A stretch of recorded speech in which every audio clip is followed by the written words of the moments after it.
In this session, I want to go over why the iPad is so critical to us in real estate in today's environment. So in dealing with the millennial generation, if you haven't dealt with them yet, you'll understand as you do.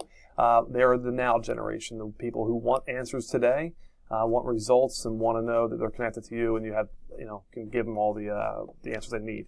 So if we look at what the iPad can do when you're on appointments, when you're out in the field with buyers especially, there's any question that can come up, you'll have the answers to it.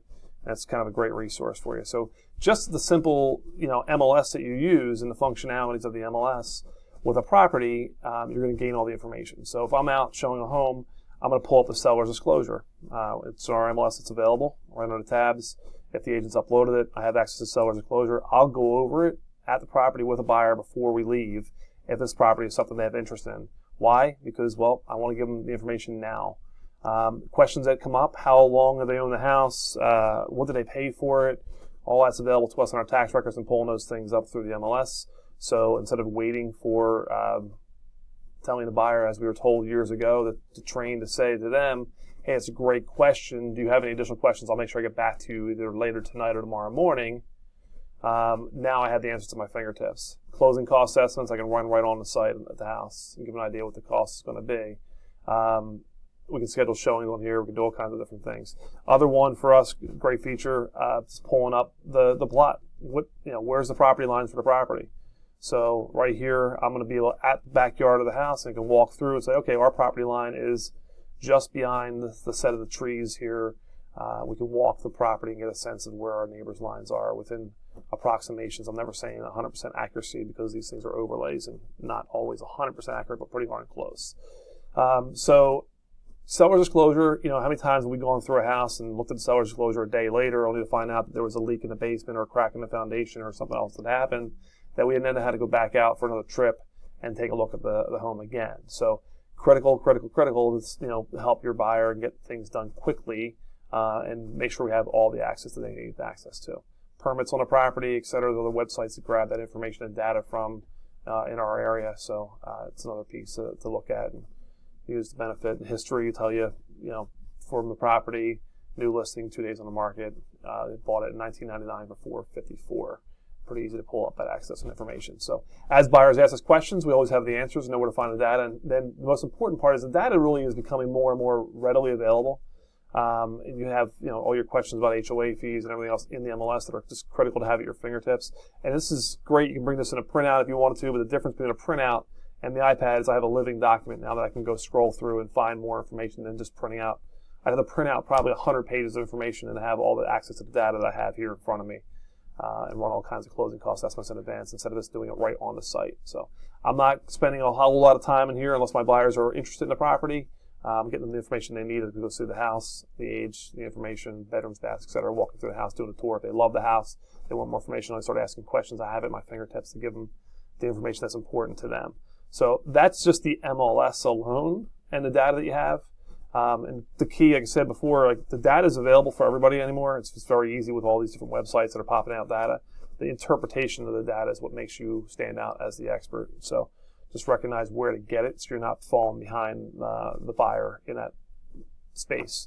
Other apps I just keep on my thing is my showing time. We use that in our area. GoTrain, which is a mobile version of our MLS, which is a light version of it. NERRPR, which is kind of a nice data tool for analyticals, kind of a nice piece. DocuSign I keep handy. PDF Expert's another great one, just to pull up documents and work through things and sign things if I had to get something done quickly. It's something that you have access to and just send out docs right from here. It's markup docs, annotate docs, draw pictures on docs, text messaging, text capabilities within the docs, editing text in the docs, etc., and just signing away, which is to me a key point of speed in our marketplace, especially when there's not many homes on the market. Other apps that I have on the iPad and why it's critical, Dropbox is where all of our contracts live. If I'm driving down the street, pull over, someone asks me a question about when that mortgage commitment's due, pull it up real quick, give them the answers, and move on with my life instead of saying, I'll do that when I get back to the office or something to that effect. Sheets is where we keep track of all of our data for all of our transactions. We have a master spreadsheet that lives here, and it'll tell me all of my current active listings and upcoming listings and where we stand in status on those, as well as our pending listings and where we stand in status on all those tasks that have to be completed in order to make the sale happen. So just a great place to keep living spreadsheets instead of dead documents. Docs is it's just like Word, but it's just available from every platform for free through Google. Google Docs. Google Drive is another place where all those things can live. Sign and send. The only reason why I have sign and send is actually to import Word documents and create them into PDFs. Yes, I can sign on a pen on sign and send it out. But if I get a Word document from somebody else and I want to pop it into PDF Expert, which is where I like to live, the way to convert it to a PDF for me is to use sign and send to do it. GroupMe is a text messaging app that we have multiple groups set up on, which is pretty cool to communicate with groups versus text messaging. And DocuSign, of course, is a mobile signature platform that can be done remote.